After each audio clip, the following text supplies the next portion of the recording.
Just because your family has it doesn't mean you have to stay with it. You can't have mental health or physical health or spiritual health unless you have all three. Welcome to The Healing Blueprint. I'm your host, Jill Briansky.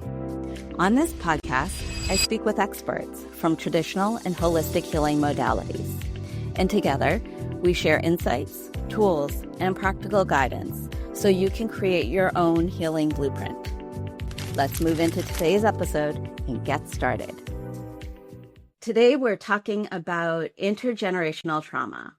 We're going to be discussing the ways pain, survival, and unprocessed experiences get passed down through our lineage, how it can impact our health, and the ways we move through the world. And I am joined by Danielle Désiré, who will help us explore this important topic. Welcome, Danielle. Thank you for having me. Yeah, thank you for being here. Can you start by defining intergenerational trauma for us? That's a heavy one to start with, right? It sure is. So intergenerational trauma, for those who know, it's also called epigenetics and how it gets passed down. And I find it fascinating as they've done more research, how, if you think about it, we're inside our grandmother. I know that sounds really weird, but like that the eggs, they've done the study where they show that a woman is born with all the eggs that they have. So that egg has the blueprint DNA in that as well. So that being said, anything that happens to your grandmother or even further gets passed down to your mother, which then is automatically passed down to you. And then you pass it down to whoever, if you have children. And so intergenerational trauma is things, and it can be even not necessarily capital T trauma, but even those little t traumas that happen in somebody's life, and then they just get absorbed into the DNA. Our DNA is constantly changing. You know, our cells die and regenerate. And so we are always something new, and that morphs down into the following generations. And it also goes back generations. Can you give us an example of what a little t trauma might be? Sure. A little t trauma could be, let's see, if you think about it, like just even if money was tight, right? And growing up, your grandparents had a really, really minimal diet, right? Because that was all that was around. You know, it's just the basic things were met, you know, for food, or very little food. And then we find further down the line that people have issues around food, and it's about spending the money on food or retaining food. For instance, I actually have a good example, is that for somebody who is gluten-free, I have to have jars of pasta sauce. I don't anymore. I used to have jars of pasta sauce.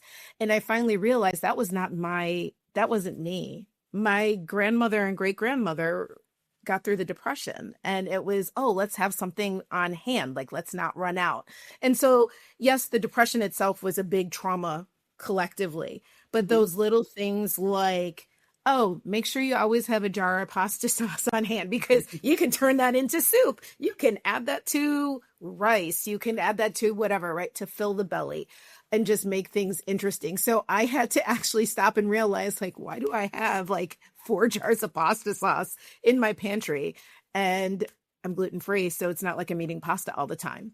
Right. I love that. So what you're saying is that these big traumas, let's say the Depression, since we're here, right? This big trauma, like collectively, also has these little traumas attached to it. And as I'm hearing you talk about the pasta sauce, my grandparents also lived through the Depression, and they used to use the same tea bag like 10 times before they would throw it out.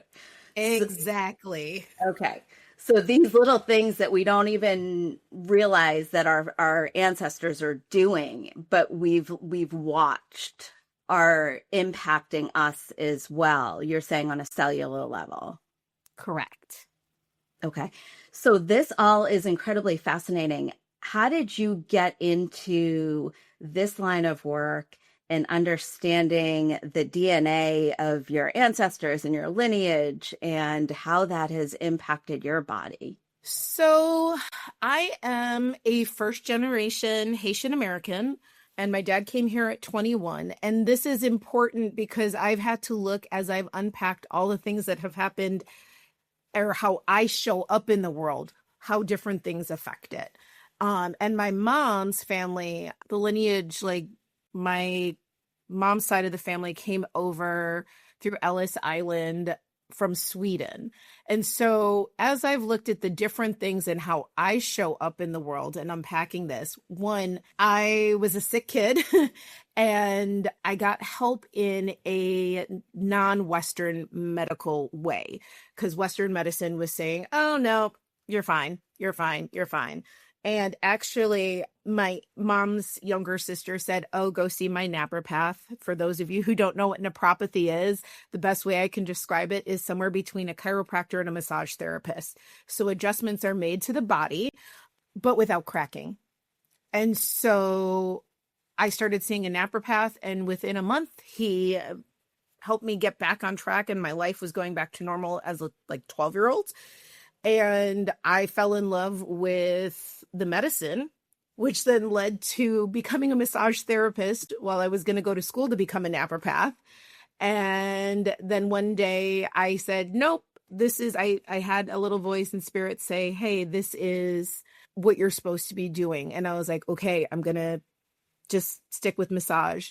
Fast forward another 5-6 years later, I tried acupuncture for the first time. And in that time, I had this incredible first experience over insomnia. And I went home. And when I say insomnia, I am talking going to bed at 4:30 in the morning, having to get up at 5:30. And it wasn't due to coffee. It was just what I realized was compounded stress mixed with trauma. And I had an acupuncture treatment and I went home and I slept for 10 hours, even though the acupuncturist said, hey, this didn't happen overnight. Please give me at least 4 treatments. Don't go running right away. Mm-hmm. And once again, spirit spoke up and I heard the message, like, this is what you're supposed to be doing. And 6 weeks later, I was registered for school. Now, that was, oh my goodness, 17 years ago when this happened. And now fast forward to 2019, I was talking to my dad, and this is how I started really researching. I know this is a long-winded story, but this is how I started looking at the DNA and what our ancestors experience and how it affects us. Is that in 2019, I called up my dad and I was like, hey, I need to start collecting family information. On my mom's side, I can trace it back to the 1600s. It's amazing that we're that fortunate. Dad's side, I don't know anything. So I called him and he was like, oh, well, let me tell you what I do know. And since then he's put me, I talked to my aunt instead, who really is the family historian, because he had not too much information, but he was like, oh, so my dad was a notary. And not the way that we have as notaries, but more like the whole town does everything. So it's like going to City Hall and everything is done there. And then he was like, but his brother was as my dad put it, he birthed all the village babies. And I was like, oh, he was the town midwife. He was the village midwife. And my dad's like, no, he birthed the babies. I was like, okay, Dad. But the interesting thing is that I have always been very passionate about women's health because we tend to put ourselves last, right? We're always caring for our parents, our partners, our jobs, our children, our friends, and we tend to not fill our cup, or we wait till the last minute to fill our cup. And so it was something I was always, even in massage school, very passionate about, oh, women's health is where it's at. And now I know that's where I get it from. Because I had no clue, because I was like, what is this? Yes, I know that this is something I'm passionate about, but it was so deeply ingrained that I was like, oh, and then so I started making these correlations and I'm finding out more. And then I started looking up, epigenetics and how it worked. And I now really focus on working with people with their intergenerational trauma, like those who are cycle breakers, who are noticing, hey, I've got something going on and I know it may not even be mine. So when you say cycle breakers, you basically mean someone who's ready to step in and say, you know what, I'm going to break this intergenerational trauma cycle. Yes. Okay. I love your story and your journey and all the healing that you've experienced throughout it. So for someone who doesn't know much about acupuncture other than I've had it a couple of times and they stick needles in different places and sometimes they feel better and sometimes they don't. How does the acupuncture help release this stored trauma? Oh, that's a great question. So one, it takes time. It's not one thing that it's a one and done treatment. As I like to tell my patients, give it 100 days. Let the medicine unfold over 100 days. So that rhythm, it depends on the person, what the issue is. But everybody has heard the body keeps score. We know there's the book, The Body Keeps Score. And what I think is really important about acupuncture is that people don't realize that energy, it's not just a cellular level, it's on an energetic level as well. So as we are born into this life, that energy transfers. And so things can shift according to how things play out, right? Now, if we have intergenerational trauma happening, and it's like I said, like the tea bags or the spaghetti sauce, that's something that it's like having a garden planted and having to decide what you need to weed out, right? What was planted for you is phenomenal.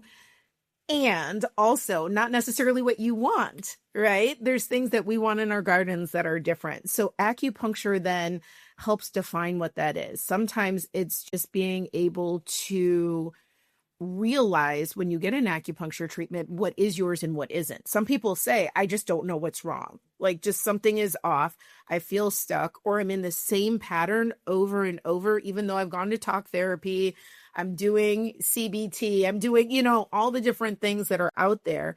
Acupuncture is a great way to just shift the energy. One of the best ways I like to explain it, it's like taking the pause button and hitting play again. Okay. Because when we have that loop being played over, so for instance, even if like the tea bags, right? Like that's a story that just keeps running on the same loop. And it's like, oh, I don't need to have that pause button anymore. And it gets lifted with an acupuncture treatment. And then other things unfold. Nice. So when someone, I'm hearing a bunch of different things, so I'm just going to I'm so sorry. I get so excited. You're all good. It's all really good information. But let's dissect this a little bit. So I want to go back to the body keeps score and just tap in here for a second. When we say that the body keeps score, we're saying that the emotions are stored in our tissues, they're stored in our cells, they're stored in our energy bodies. In the book, The Body Keeps Score is by Bessel Vander. Do you remember his last name? For those of you listening, Bessel. His first name is Bessel, so you can go ahead and look that up. And if somebody comes to you and they don't know that they're in the middle of this intergenerational cycle, they don't know what's happening to them, they don't know that they're even in a cycle maybe. Do you help them determine what that is? Or do you use your intuition to figure that out? Is it part of a conversation? How do you step into supporting them? So first, yes, and right? It's yes, and yes, and yes. So when somebody comes in to see me for acupuncture and they're not even sure, it's okay. So what's on your mind?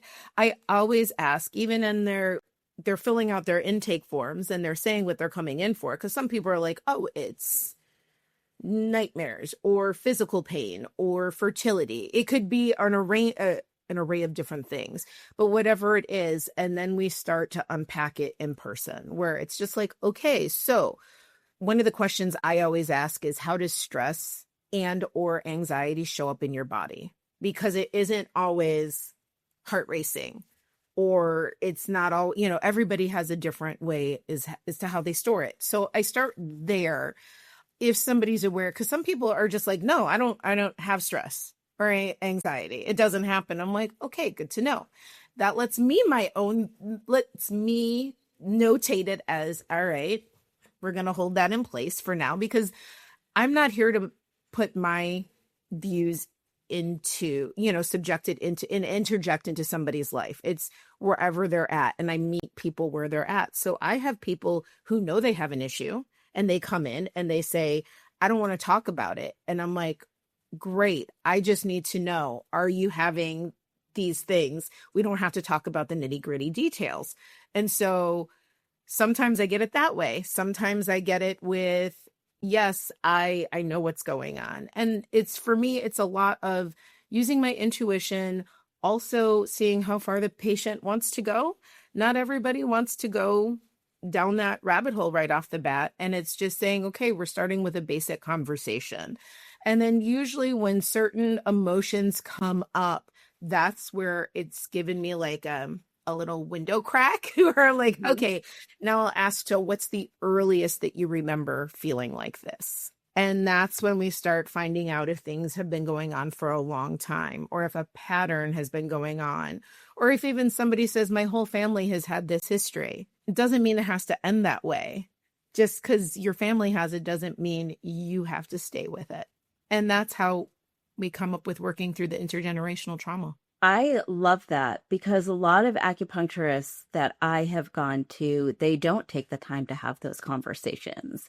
You have an initial conversation, and then each time it's kind of like, all right, how's that body part feeling now? How are you doing with that? And it doesn't really encompass the entire system or the entire person. So I love that your approach is so multifaceted, that you are digging into what's coming up for them and really supporting their entire well-being. I feel like for me, it's the only way I can operate, because in the end, everything matters, right? It does and it doesn't. But how we show up today isn't how we're going to show up tomorrow, or how we were going to show up 2 days ago. So as I tell my patients on their first treatment, like, hey, yes, I keep soap notes. Yes, I have everything in there. But also, I'm going to ask every time, what's on your mind? Because if you come in and you're road raging, that's going to be a very different treatment than if I'm worried about, if we're focusing on, let's say, period regulation, right? And then you're coming in road raging or anything like that. Those are two very, very different treatments, yet they still go together. And it does affect how you're going to feel depending on where you are in your menstrual cycle. Like, is it in the luteal phase? Is it, the follicular phase as we go through it?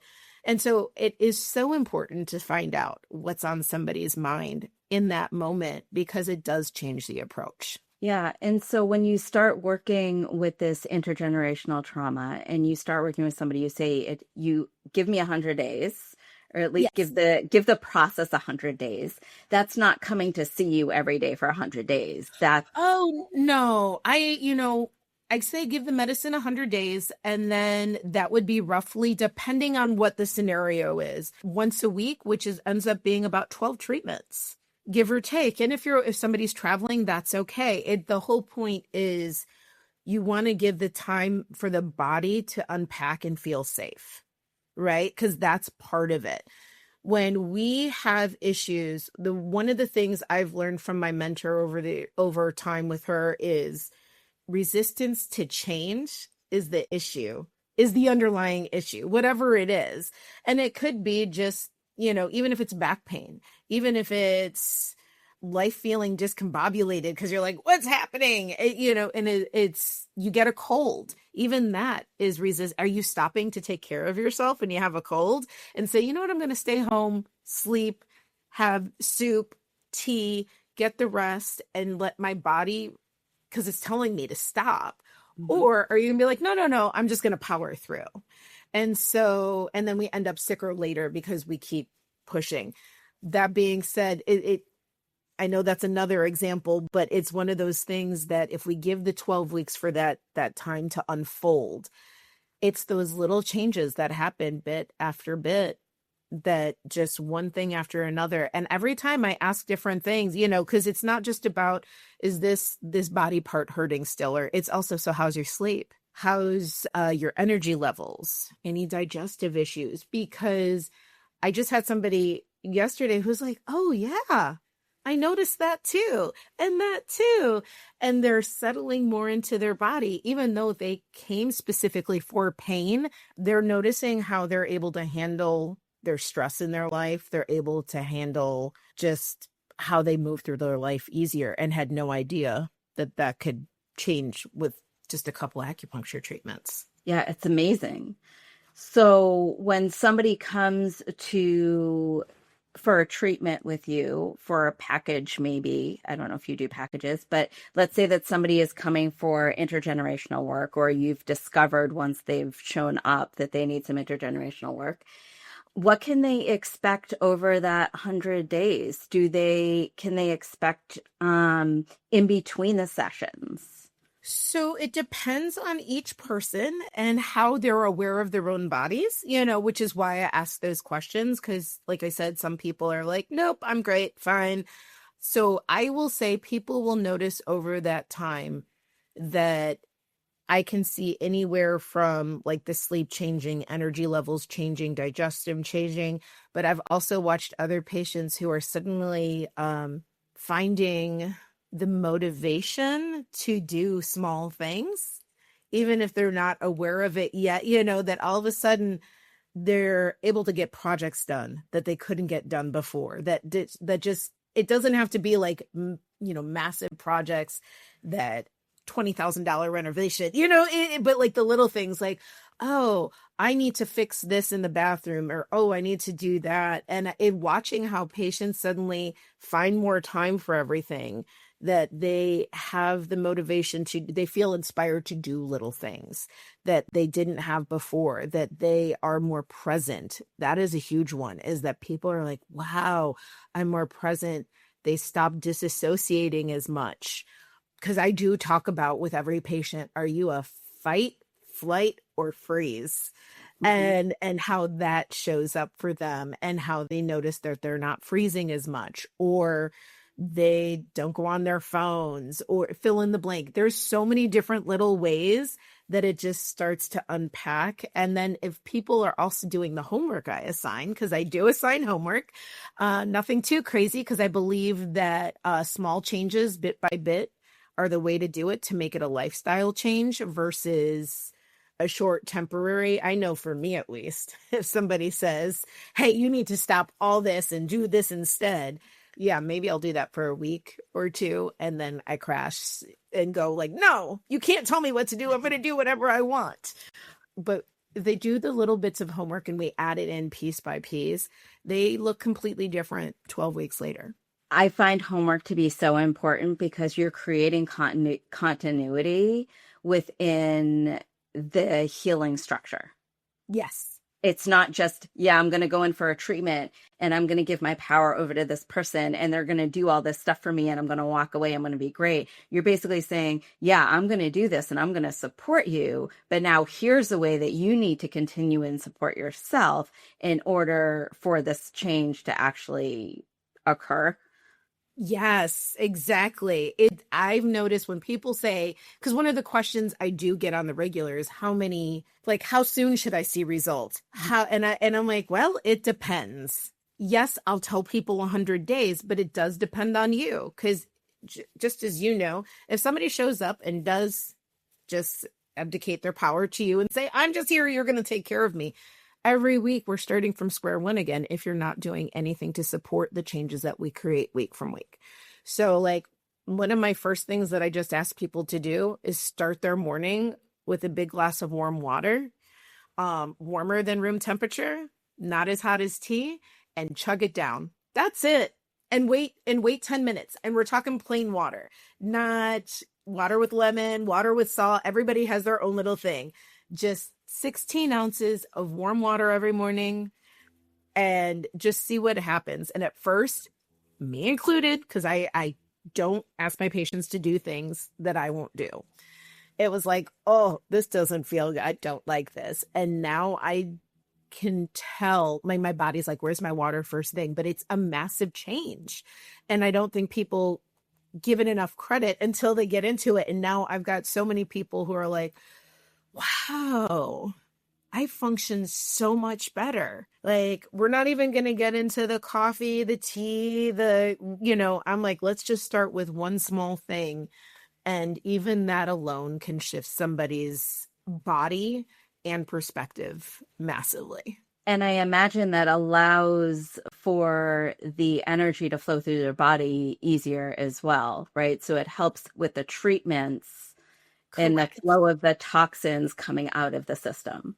Yes. So when you chug that water first thing in the morning, like as I say to my patients, I'm like, get a 16-ounce pint glass, right? You're going to do that warmer than room temperature, not as hot as tea. Chug it in under 90 seconds, because I'm not somebody who can chug all the way one glass. I have to take a break. But you don't want to walk away. When you do it, it flushes your system and it wakes up all your internal organs and says, hey, time to get moving. We're awake again. Instead of, oh, let me throw some coffee or, a granola bar or just go straight into working out. And I'm not knocking anybody, but like those things are hard on our system if we don't give it the water first to say, hey, wake up. And you're also creating a moment in the morning of mindfulness. Yes. Right? You're connecting all the systems, mind, body, spirit, all in that one simple action of chugging water. Yes. That does not sound like difficult homework. It is not. But I can tell you, I get a lot of resistance to that change at first. Some people say yes, but then the people who don't want to do the work yet, they don't. It's easy to see that that's where the separation happens. And that's not a bad thing. It's just, okay. I tell people all the time who are looking for a quick change that change actually isn't difficult. It's the resistance to change. Exactly. That takes so much more time to overcome than the change itself. Yeah. So, any final words for our listeners? Drink your water. Drink your water. And you can't have mental health or physical health or spiritual health unless you have all three. You said it, when you take that moment in the morning by yourself, and this is something that really I am quite clear on, is that if one of those is off, you will have issues elsewhere. So take that time. And that doesn't mean religious health. It means like, what does your spirit need? What does your physical health need? What does your mental health need? And create space for that. Try acupuncture out. Try, get in talk therapy. It is so good. And just give yourself grace. Give yourself grace. Even when things are daunting, small change is better than no change. Oh, and over time, that small change adds up. It sure does. All right. Thank you, Danielle. Danielle is located in Chicago. And if someone wanted to get in touch with you and work with you, how would they do that? They can reach out to me on my website, which is www.allpathstowellness.com. And that's AllPathstowellness.com. Otherwise, you can also find me on Instagram with All Paths to Wellness is the handle. And that's the best way to reach me. Okay. And it will also be in the description. Thank you so much for all your wisdom today. Thank you for having me.